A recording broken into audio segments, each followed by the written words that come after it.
What mistakes do you see small business founders commonly make when it comes to growth, marketing, and technology?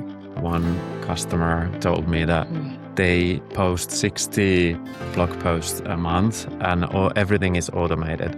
And how this beautiful machine that they had someone build works is that it takes a look at Google search traffic related to the company, then figures out what to write, what could make sense, and then writes those posts, and they're posted automatically. And then I was like, okay, that sounds interesting. I asked them, what are the results? Like, what are you seeing? And the customer says, I've never seen a lead come through that content.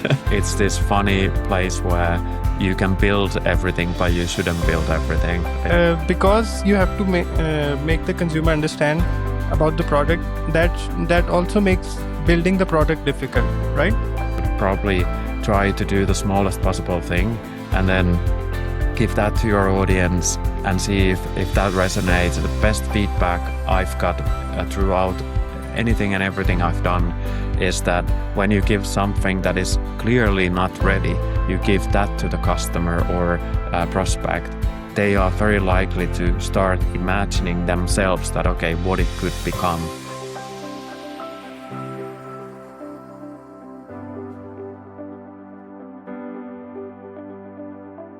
Hello everyone and welcome to another episode of The Founder's Instinct. I'm your host Shaheer Khan. In today's conversation, we'll be looking at entrepreneurship, building technology for small businesses, SEO, content marketing, and what it really takes to create solutions that help smaller companies grow. As you all know, small businesses are often expected to compete in the same digital world as larger companies, but without the same resources, teams, budgets, or infrastructure.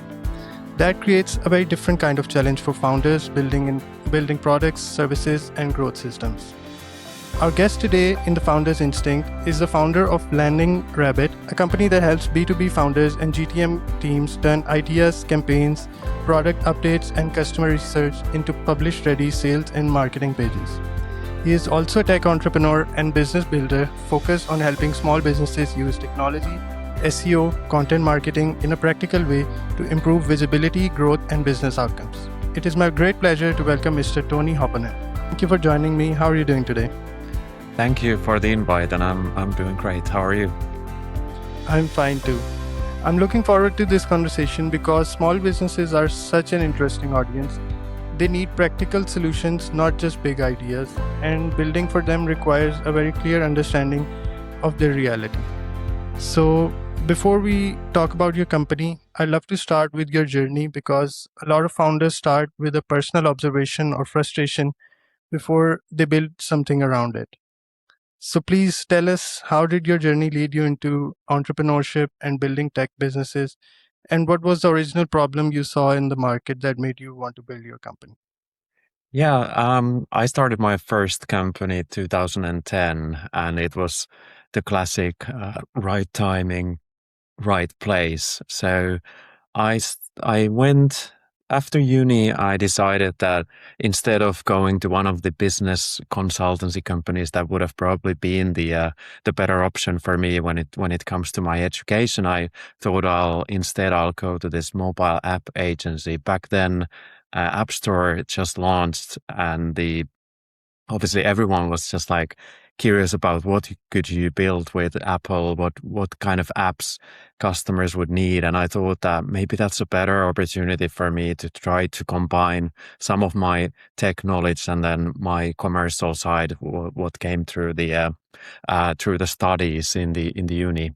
And then I started working there. I had some contacts before starting there. I had collaborated and worked with some media companies, and I had some ideas with those clients. And then we started building or not building, but actually creating like a concept, like a PowerPoint or so, that something that they wanted to solve. And then the founder of the agency where I was working for was like saying that, hey, we should just like create a startup out of this, that there's already customers, they're willing to pay for this. Let's just build this. And I was like, seriously? Like, am I going to become an entrepreneur? Like, is this going to be my company as well? And then, yeah, that's how I started. So I didn't really plan it carefully. And like often you see founders that are like, they decide early on that, okay, now I'm gonna try to find that idea. I'm gonna chase for something to build. In my scenario, it was the opposite. That I first created a concept with clients, and then they liked it. I sold it before we had any actual product, just more like a PowerPoint. And then I just happened to be in the right place where the agency founder was like, "Hey, let's just build another company out of this." He had already quite a few, so I'm uh, forever grateful to him for kind of like, yeah, kickstarting my entrepreneurship. That's great. You're talking about Flocker, right? Yeah, correct. Yeah, Flockler is my previous business. Okay. And how did you come about to start LandingRabbit? Yeah, that's a story where I built Flockler and I sold it 3 years ago. So me and my co-founders, we were kind of in the crossroads of like, what should we do with the growth? Should we try to merge with someone else? Should we try to get some funding for marketing and sales? The business was running really nicely; it was growing, a self-serve business, but we as an entrepreneur, you often hit these kind of like plateaus where you need to like, okay, now I need to step up again to hit the next growth cycle. And I think Yeah. that company was very much in a place where it was growing steadily, but the next step required more funding or more resources than we had. We had to kind of like on purpose build it as a full self-serve business. It was serving the market without any sales team. It had only like support, customer success, and then me running the business, and then developers around it, but no real sales team. So we sold that company, and then I was like, for a bit, I was obviously a bit lost. That okay, what am I gonna do now that I'm a grown up? I've already done one company, 13 years of building that. And then I started working with some of the other tech companies out there, helping them with their marketing, with their sort of sales, anything really that is related to growth. And I saw the same issues that we had as well. I just thought when I was running my own business, I sometimes thought that some of the issues that companies have, they are just ours, and not everyone else might have already solved these issues. But one Yeah. particularly, one that I really cared about was creating landing pages and in general updating websites, because we at Flockler we relied on Google search and Google ads and everything. The website was kind of our sales guy. We didn't have the sales team, so that had to work hard for us to get those signups and then later convert them into paying clients. And then I started working with the others, and I saw that, well, everyone else is also struggling with their websites. And it's not because you wouldn't know how to build a website. I've worked my whole career basically in tech companies, so my developers are more than capable of building websites. But the harder part is like, how do you make sure that your website is selling the same thing than you are selling to your customers right now? So often there's this lack that when you whether you're running a service or you're building a product, but there's this gap between what your website says versus what you actually sell in sales meetings. And I saw that over and over again with others, and then I thought that, well, let's interview people. What do they think? Is it easy to keep their websites updated? How do they do that? And I kept hearing the same story that um, uh, kind of nothing wrong with the tools separately, but nothing connects that flow from like, yeah, from the idea what you want to create and to the final page. So yeah, that's how I started LandingRabbit. That's really interesting, Tony. That brings me to my next point. I think you talked about building websites for small businesses. So I think many people underestimate building for small businesses. It's very different from building for larger companies. Many people think small businesses are easy to serve, but they have their own challenges. What makes small business customers different from larger companies? Yeah, very different when it comes to like who's making decisions, for example, that who is the one Yeah. running the show. So like when I've worked with larger companies, I've sometimes been in a meeting with 30 people that might have include like other agencies working on the project and then client side. And those meetings might run like multiple times. Sometimes I've been in a meeting where people are basically fighting over what goes to the hero, and can we somehow make it a carousel so that everyone gets there? Yeah. They, Yeah. it's just as sometimes as an outsider kind of or one participant working with big companies sometimes feels like oh my god, like it must be hard inside the company. But then when you take a look at the smaller companies, they often often it's very founder led, of course. So often it's like someone who's running the business, they have a strong opinion, and then there might be this sort of like gap between the um, someone who's running marketing or sales and what the founder kind of thinks. They might not be sort of easily communicated between everyone. So that creates one challenge. And then, of course, like most small businesses, they serve their customers intensively. They're not like just lacking someone, just like waiting to pick up the phone. They're actually working with those customers, and they Yeah. don't have time to spend too much, time with the tools like the traditional website builders or even working with an agency and helping them to build the right pages for them. So yeah, that's I think that's the massive difference is the sort of like who's part of the process, and then also the fact that how much time do you actually have for this project. Those are the two things that are quite different when it comes to smaller and bigger ones. Yeah, that's a great point, because there is a lot of like confusion between people and smaller companies. Everyone wants to do their own thing. And because even if the product is strong, smaller companies still need to understand why it matters and how it will help them. So, how do you balance building a useful product with educating the market on why they need it?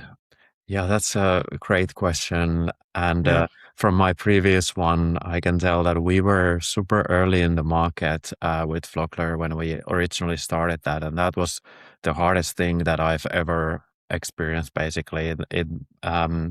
The reason was that when we were selling the product, kind of before there was actual demand for it, there was like a clear sign that this could be something that people are going to use in the future, but there wasn't demand for it. And it was incredibly hard to kind of like educate the market, go to meetings, and then try to educate the concept and the idea why you would do that, and then also sell your product. So I've often said that when I was building Fogler, and then at some point Instagram started growing, and there were more players in the market, so more competitors. I've always said that that was the best moment for the company when all of a sudden people were like, "Of course we're gonna do this, and we've already met your competitors." And I'm like, "Great, that's awesome!" Because now I don't need to do the whole like the whole educating Yeah. part. And I think that's different from like marketing and sales sometimes. That like if you need to do a lot of educational stuff in your sales or marketing process, then yeah, you're gonna waste some time. Of course, like you're gonna be educating someone who's never gonna be ready. And then yeah, from marketing point of view, I kind of I don't separate those two, the sort of like sales marketing plus the product. So that's how I think about it as a one piece. So basically, when I discuss with someone, one of the prospects or one of our customers, I try to figure out at the same time that, okay, what are the things in our product that we're lacking that would help me to sell this to the next one. So like people might be telling me in our current context, they might be telling me that, oh, images are so hard, and like cropping images or finding product images or so.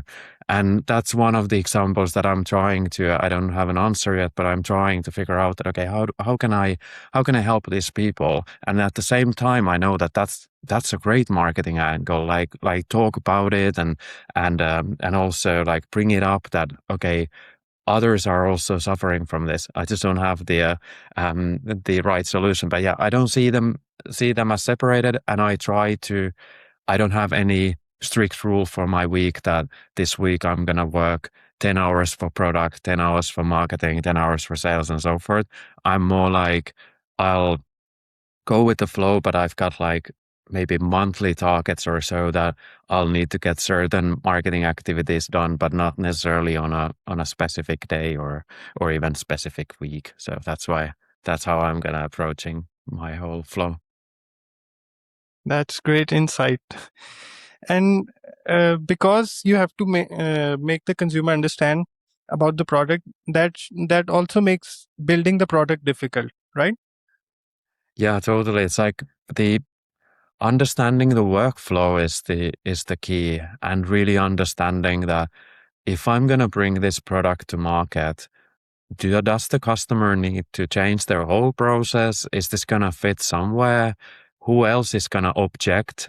So there's like always someone in the unless it's a really small organization, there's always or usually someone in the organization who's saying that no, I don't think this is a good idea, and why are we doing this? Why are we wasting time like this? So Yeah, so you have to kind of like when you are building the product, there's so many great ideas that you can't ever sell, and it's because of the fact that you would need to change not only the person who's gonna benefit from it. You need to convince that, but then you also need to change someone else's process. And I think we see that a lot with AI tools right now. That like you could have the best possible agentic flow, but it's not going to be easy to sell it to anyone because they're like, well, I've already got these and these people with me, and we've got this process that we've honed like for, you've been building that for 10 years or whatever. And it's not like, if you go there and say that, hey, I've got this agent who's going to take that 10-year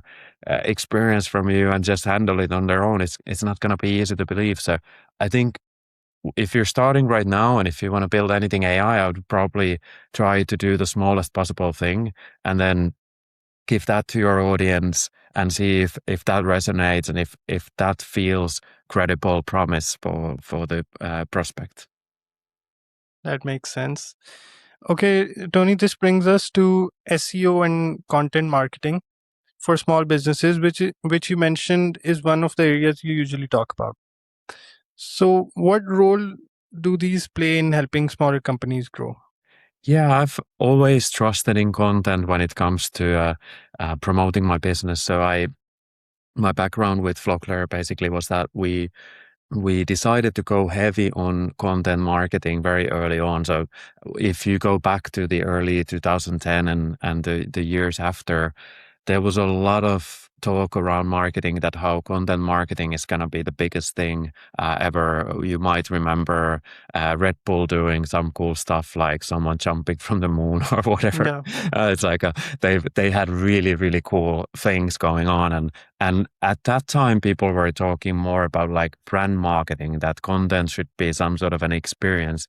But I always saw that as an opportunity for me to start creating content so that we can attract more leads without increasing the team size and without having the sales teams and so forth. So content has always been a key part of how I run my businesses. But when I discuss with my current customers that are mostly like coaches, consultants, experts, smaller businesses, they need the content for the same reason, but maybe even more acutely. So like if you're selling your expertise, you probably need to be able to kind of show to your customers that you know what you're talking about and you are following the trends in the market. Let's say if you're a financial advisor, you probably need to be able to establish that you are following what are the latest tax regulation, what are the latest ways to save money and whatever topics are around that. So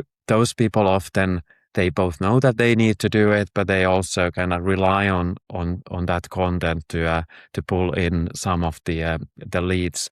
And SEO is just one part of it. I think the whole sort of combination, what you should do right now is to distribute your content on whatever channels are relevant for you. But in my case, LinkedIn, YouTube, and then SEO is kind of combination of writing content for your own site, making sure that you distribute it in as many channels as you can, depending on your resources.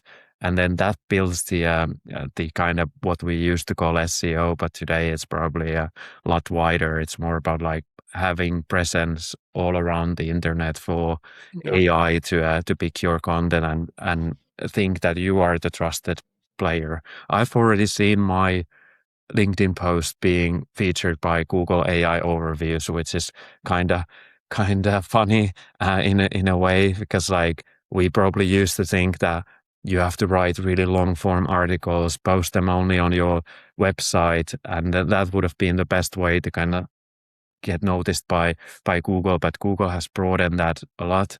Another thing that I really recommend to smaller businesses is that you take an insight. Let's say you meet someone in the meeting and a customer asks you a question, and you know that it's a question that people are often asking. So take that insight and use, for example, your voice, and just like record a voice note telling that what is the answer to this question. Then write about that and maybe create a video as well, so that you can combine it with a YouTube video. So you've got the YouTube video and then the actual article text. And I've seen with my own content, I've seen really good results for Google to promote my video, but also then take content from my blog post to kind of support that question. So it's an opportunity that I don't think many people realize. They kind of see those distribution channels more as a separate thing to do. I try to and me myself, but also like other small businesses, I try to maximize what I can get out of my one piece of content. So if you can record a video, then take that transcript, create a blog post about it, post them both, maybe even do some LinkedIn posts and so forth. And then you maximize your chances to become one of those companies that are recommended and found, whether that's SEO or AI search today. Yeah. You talked about results. So a lot of founders and small business owners try many things at once. Yeah. And that often leads to mistakes and wasted effort. So what mistakes do you see small business founders commonly make when it comes to growth, marketing, and technology? I gotta share, well, from last week, one customer told me that Hmm. they post 60 blog posts a month, and everything is automated. And how this beautiful machine that they had someone build works is that it takes a look at Google search traffic related to the company, then figures out what to write, what could make sense, and then writes those posts, and they're posted automatically. And then I was like, okay, that sounds interesting. I asked that, what are the results? Like, what are you seeing? And the customer says, I've never seen a lead come through that content.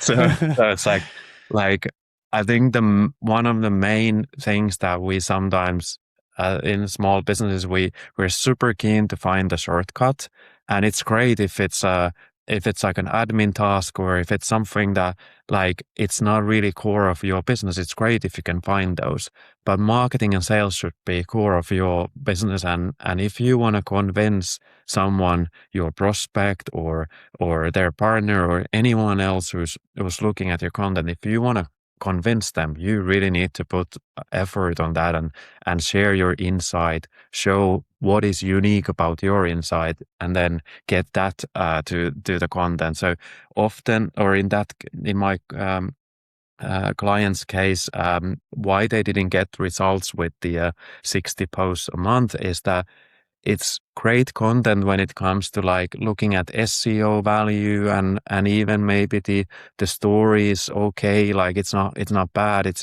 factually correct, but it's not enough. Like for someone who's reading If you only get a factually correct article, that doesn't encourage you to contact the service provider or even look at their website. So there Yeah. needs to be like connect where the reader feels that, oh my God, these guys know their thing, and they seem to have some services around this as well. Like you need to inspire someone to spend a bit more time with you, and that's a high bar these days, that someone Yeah. spends more time with you.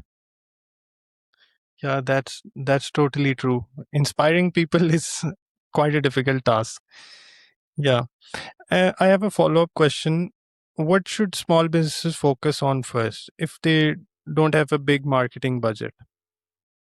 Yeah, I'd start, or how I start my website, for example, or my all marketing stuff. I call it like an MVP version of it all, and I kind of approach most of the things as an MVP, so minimum viable products. To kind of like borrowing from the tech mindset, and also the how I run my tech product as well. So Yeah. when I started with LandingRabbit, I only had my first page was just the tagline. It didn't have even contact us button. It just had like, okay, this is the kind of the business that we're looking to build, one sentence about it.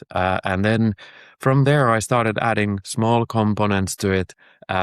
We didn't know at the start what we're exactly building, so I just kept adding blocks and blocks. Like, okay, this starts to feel like a product, and then eventually there was some sort of a contact us, or some sort of a form.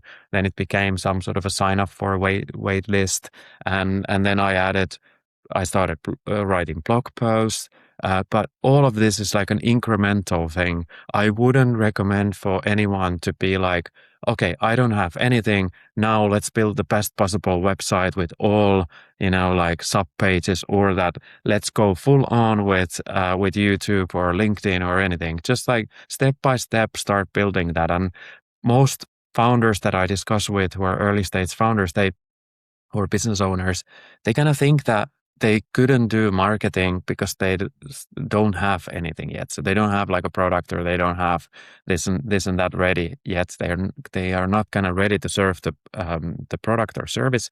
And then they tell me that, well, I haven't really started yet because it's my product is not ready. And I'm like, that's when you should start. Like you should start before you even have like a plan for the product, because that's the best kind of part of building something new, is that when you don't have the exact idea, you can invite others to collaborate with you, to share their tips. They're more likely to give you ideas as well. If whenever you're actually then selling, every one of us knows that if you go to LinkedIn, you send a DM and you're selling something, it's not easy. So Yeah. when you're in a position where you don't have much, but you have an idea, people are more likely to kind of contribute and be more open to discuss with you. So I would take that opportunity like straight away, that when you know that, okay, I'm going to build this business. I don't know yet what it is, but I'm going to build it. Then at that Oh, point, start doing marketing, but incremental things, instead of trying to build the whole thing at one go. I know that it's a lot of entrepreneurs are just like me, that we have this kind of temptation to build everything ready straight away because we get excited and so forth. But I think you should try to kind of like balance, like, okay, I do some sales, I do some marketing, I'll do some product development or service development, and balance that over time, and not trying to build everything straight away. yeah. That is useful, practical, and actionable advice. There's a TV series called The Silicon Valley, Mm. and there's a scene in that TV series that the tech owner he hires a business background CEO, and the guy he before he hires engineers, he hires a sales team. So he tells him that before we make a product, we need to know what we should make, and the best way to know is to ask the people themselves. So that really stuck with me. Yeah. And you talked about the same thing.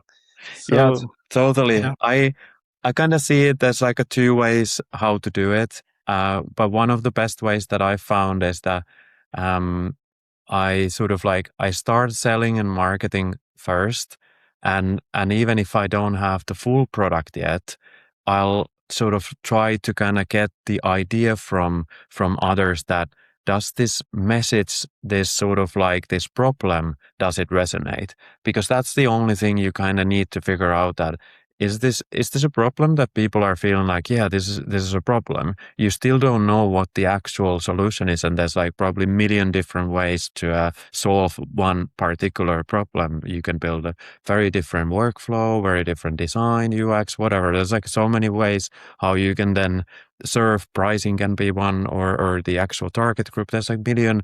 parameters why it's not sort of like self-evident what the actual solution is. But unless you've established that, yeah, people really think this is a problem, then yeah, it's going to be hard to build the best possible product. But there are quite a few people who are saying that you would need to sell in terms of like actually charging money from someone before you build. And I'm not fully agreeing on that, or I don't see it as the only way of doing it. Like I with Flockler, we did that exactly thing, that we sold the product before we built anything. We got clients were ready to pay. We had contracts and so forth, but it wasn't really easy journey from there onwards either, because we actually had to build the product that we didn't have. So Yeah. it's not gonna be like a success guarantee that if you can sell straight away. But I think having that sales and marketing mindset is the key thing, and that's the Silicon Valley probably and the same sort of Yeah. like atmosphere there as well. Yeah, exactly. So, Tony, now with AI and automation becoming a bigger part of business, the way small businesses operate is probably going to change even more. So, how do you think AI and automation will change the way small businesses operate over the next few years? Yeah, that's a fantastic question. And I think that answer changes every day for me. Yeah. One day I might be thinking that, well, everything is changing. And then I discuss with my prospects and people that are not maybe so deep into this tech. And then I realize that, hey, life's still going on like it used to be, that it's not going as fast as we might think. Um, I'd say that one thing that is not changing is the sort of like establishing the personal connection and convincing someone to buy. And that can be obviously through online, that can be your content, your social media. It doesn't need to be face-to-face meetings, but for many, many things, it's about actually knowing someone, or having a chat with someone before you actually buy the service or the product. And if you're running a small business, a service-led business, it's very likely that the person wants to discuss with you and wants to make sure that you are the right service provider, because you're going to spend quite a lot of time. So I don't think that's Mhm. changing that much. But then at the same time, what is getting really hard for everyone in the market for sure is to be able to convince the prospects that you are the one. Like, instead of everyone who's there saying that I can do it, I can also do it. They've got Yeah. AI on their side, and they can basically at least try to do it. So like being sort of like able to establish with your content, your social media presence, your maybe your client testimonials, referrals that you get from your past clients, that's going to be hugely valuable for everyone who's out there. And that's changing really fast. That like, if you in the past, if you were in the market and you felt like, okay, I'm just gonna run this as usual, this service, I think those days are over, and there's more and more entrepreneurs trying to take your spot Yeah, in the in the limelight. exactly. And where do you think AI will help small businesses the most? Like, in what part of the business would it help the most? For me specifically, of course, building LandingRabbit, one of these very significant ways that it has helped is that AI can take my intent, my kind of voice note, and then build and plan the page structure, and even write most of the content, but like not all the content. Most of it is coming from my insight, but like it can help me to structure, and that has changed my process like completely. I used to spend like 4 hours, maybe sometimes 8 hours per some sort of a content piece. If it was a landing page, that might have taken days to get there and required multiple people. So Yeah. for the access for entrepreneurs, small businesses, owners to actually convey their thinking and then create something, sales or marketing content, that's changing really rapidly.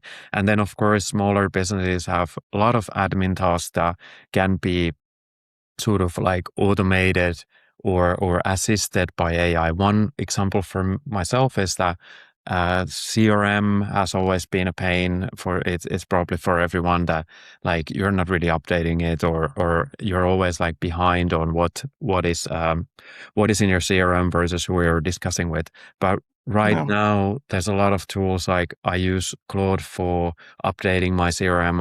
I rarely visit the CRM, and I can use Slack for a couple of things. So I can kind of like message something on Slack and then create from there or do stuff from there. So I think there will be a lot of services out there that help us save time by not logging into the service, but the AI will help to use that service on behalf of us and kind of log into that or use it in various ways depending on what software we're talking about.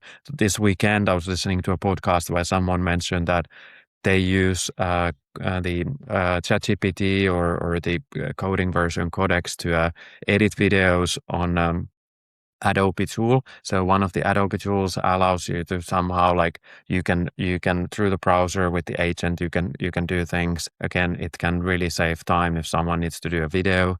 I use this tool. It's a quite techy tool, but I use this tool called Remotion. And I didn't have in the past. I didn't really have time for videos, but Remotion Yeah. has really helped me to create more videos related to our product and also even in blog posts some videos that I can use. So yeah, I think in general the tasks, some of the tasks that were not sort of like we didn't have enough time, we didn't have skills. They can really boost the business for the smaller businesses that are usually relying on a few people or sometimes even just one person running that service. Yeah. Tony, I have another question. Entrepreneurship required a certain kind of discipline back in the day, and not everyone had it in them to be an entrepreneur.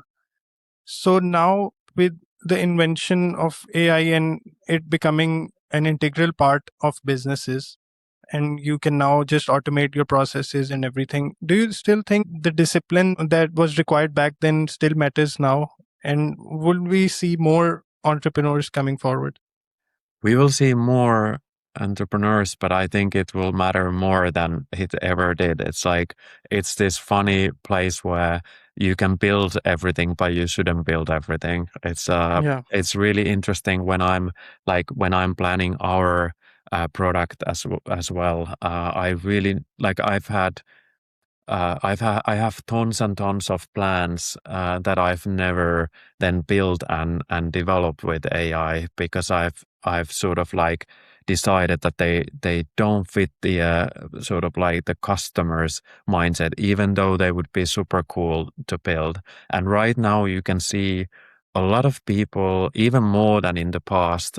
You can see entrepreneurs that first build, then they maybe send a few messages, maybe they do some cold email, maybe a few LinkedIn messages, and then when they don't get the feedback, they just basically abandon that project, and they go on in this same cycle, building, which building is so easy right now. So I'd say that yes, there are more people, but it's even harder to be like really disciplined and make sure that you spend enough time discussing with your customers, talking to others, not only talking to Claude, but actually talking to human beings out there, and then spending enough time to figure out that how to market and sell instead of focusing on like what all features you can add. I see it every day with my customers. Like I send twice a month or so, I send them this update what we've launched, And it's not like I'm gonna get 10 new clients every time when I send the features list. So Yeah. the only purpose for that is to just keep the relationship going on. But I can't expect those features to bring me anything. I need to find the right people who wanna kind of change their process regardless of our individual features. Yeah. That's quite interesting because everything might be replaced by AI, but persistence, that's a human trait that cannot be replaced just yet. Yeah, that's totally. And then Yeah. also the context, sort of like the.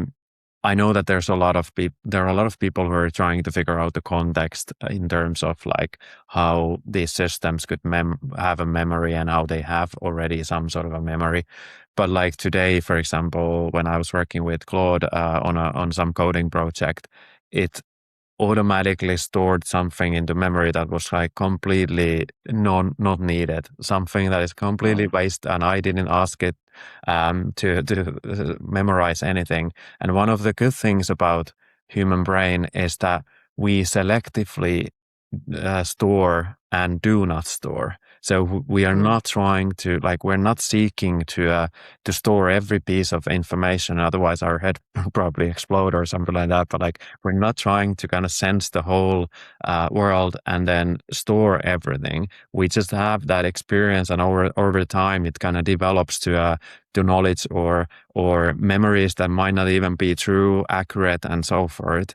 But they are part of us. And I think at the moment there's this interesting idea how the AI could somehow replicate something that is not that organized to begin with. Like it's Yeah. not like we have a like a very scientific code how we store memories. We're like, okay, this part doesn't seem to work, so you kind of drop that information. You start working on something else. You acquire new information on top of the old one, and it's not like something that you very kind of programmatically store. But yeah, it's an interesting the sort of like uh, what AI is going to replace and what it doesn't. And I have a gut feeling that the persistence, the relationship with people, and also the concept of like context and taste and experience and so forth, that will matter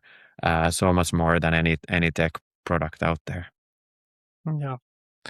Well, Tony, this is a strong place to bring the conversation toward a practical advice for other builders and founders.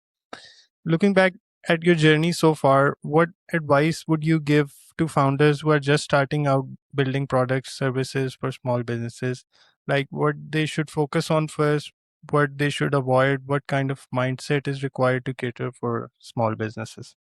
Yeah, right now compared to the days when I started. So when I started, developing something was still something where you needed multiple people, plus probably you needed some investment or saved money to be able to build the thing and just test that. But right now, I would go out there, I would discuss with as many people as possible. I would delay building anything until the last possible moment, and then build when you have the confidence that, yeah, this sounds right.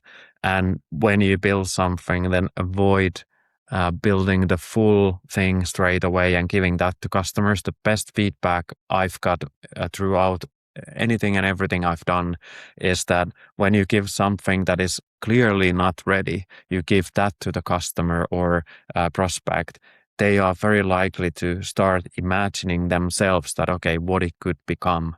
And that Yeah. feedback you want to have. You don't want to have the feedback where you give complex product for someone to review and then they're like, oh, I'd like this color to be this, or maybe the button could be there, or something completely not necessary. Yeah. So just, yeah, focus on having as many customer chats, prospect chats, before you start building anything. And then when you build something, give the earliest possible mock-up, something that you might not be able to log in, things like that. Just give them to people and ask them for feedback. And that's the best favor you can do to yourself when building something. That's amazing advice. And it's not only for people who are starting out, it's for experienced builders as well. Yeah, 100%. Like I try to use it as much as possible, even if we have a product. Of course, people, you know, um, when you already have the product and you've already discussed with someone, of course, it's not the same when you then say to them that, "Hey, I've got this idea. What do you think about it?" Because they've already got the context and they know your full product. It's not exactly the same, but I try to use it as much as possible that I'll just ask people around, like, okay, is this a problem for you? How do you solve it right now? What do you think about this way? And so forth. And kind of like before building anything, just, yeah, trying to build that confidence that it's not just your idea, but there's also a need in the market. That's great. Tony, this has been a really valuable conversation. Thank you for sharing your journey, your lessons, and the perspective on building tech businesses, SEO, content marketing, and supporting small business growth. It has been a real pleasure having you on the podcast. Hey, thank you so much for the invite, and I'm, yeah, always happy to share some of the, learnings that I have, some of the mistakes as well. So yeah, always a pleasure to join a No, podcast and thanks this for the this invite. really has been very insightful, and I myself have learned a lot. I'm sure people who are listening in have learned a lot as well. And to everyone listening, thank you for turning in to the Founders Instinct. Follow along for more honest conversations with founders, CEOs, and operators on what it really takes to build, lead, and scale companies. Tony, thank you again. Thank you.